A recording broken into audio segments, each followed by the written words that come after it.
అమ్మా తమ్ముడు మన్ను తినేను చూడమ్మా అని రామన్న తెలుపగా అన్నాని చెవినులిమి యశోద ఏదన్నా నీ నోరు చూపుమనగా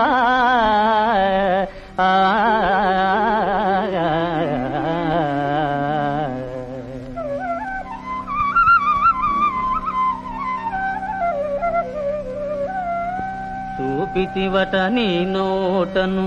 బాపురే 14 భువన భాండముల ఆ రూపము గనిన యశోదకు తాపము నశించి జన్మధన్యతగా